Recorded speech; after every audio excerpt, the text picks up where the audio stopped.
Christopher Schroeder, CEO and President of thehealthcentral.com. He gave a presentation today talking about pharma industry taking more risks and being more innovative and taking advantage and moving online. So I thought, take a moment here. Christopher, you can tell us a little bit about what you presented today. That's terrific. I tried to do something a little bit different today, not to really pitch or sell anything, but to really frame two issues which I think are very important. The first is that the world we're living in right now, we're never going back to the old world. I think this economic crisis that we're in is more a cyclical crisis, but is really structural in the way businesses think about themselves, both as businesses but also as marketing enterprises overall. And that winning enterprises are going to be the ones that think differently and are prepared for what will come after it comes out. And secondly, and I think with precision, I think that which will happen in the pharma and online health space more broadly is going to be a deep, deep focus on these conversations. People call them communities or networks or 2.0. But the fact of the matter is we have at our fingertips now literally thousands and hundreds of thousands of conversations that tell us a lot about what people think about and what they're worried about and what they're concerned about, that not only can help drive our product development, but new, more innovative, regulatory safe ways to engage in these audiences in ways that we've never been able to do it before. You gave a couple of examples that surprised you in the data and the results about how people engage and look for that content and interact with that content. I think there are a couple of things that really stand out in the research that we see on our websites at healthcentral.com. I mean, it's a very, very real interesting sense, I think, of precision of how people think of themselves. We sometimes like to lump people who have heart problems as generally people who have heart problems, but what we find very, very clearly is that people have a very precise view of who they are within the context of the condition. So as an example, we find in our research all the time and within our audiences that if you're a woman between the ages of 30 and 40, you think much, much differently about breast cancer than trying to get advice from someone who's 65 or a kid who's 22. Your life, how you think about the condition, that kind of a thing, is completely set to you and your life and your stage and the things that are going on overall.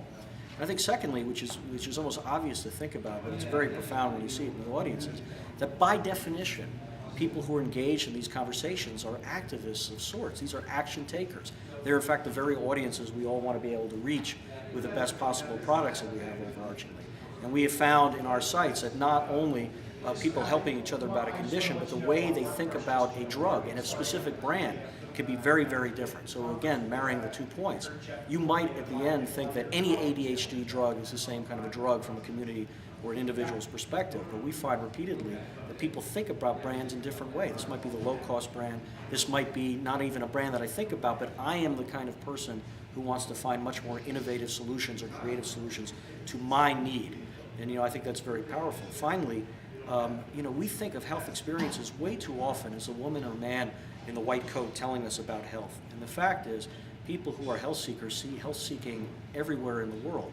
It's when they're watching entertainment, it's when they're watching news, it's when they go on a trip and they're traveling and they actually have to physically use a drug, that they connect with the health experience because it resonates with them. I remember when tragically Tim Russert died overall, our site just got pounded, literally grew 50% day over day for a week from wives who were worried, could this happen to my husband? And that's in the end what they were most worried about, and that is about the life in the context of a tragic piece of news that was in fact health information to the person who was relevant to it. Well, thank you so much. We appreciate you joining us today. Valuable health seekers define themselves with a much, much different level and sometimes surprising level of how they think of themselves. 2, where people learn from each other is the place to find active recruits. It's almost, you almost think about it. I mean, by these conversations that are going on, they are by definition being proactive. They're not just leaning back or just searching for clinical information. They're actually, by definition, action takers. So it should come as no surprise. And they're having these conversations in a context which, again, is also very, very revealing. 3rd, people really, really use their own language. We get so hung up with, people are thinking about diabetes. But the fact of the matter is they use words and terminologies which are very manifest in now this incredible wide gap of the long-tail searches about thinking about their conditions in ways that maybe you and I, because we're in this business, would never use as an articulation, but it doesn't matter, they do. And that's going to be very interesting as well.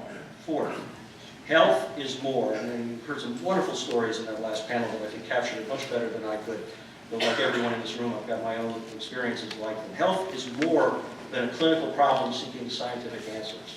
Real people think of health on their day-to-day lives and the impact and the context of what they're saying. So just to share with you a couple of just examples of each of these 4 areas overall, and the condition-specific information when people are thinking about precision. We have this wonderful, very powerfully engaged site called My Breast Cancer Network.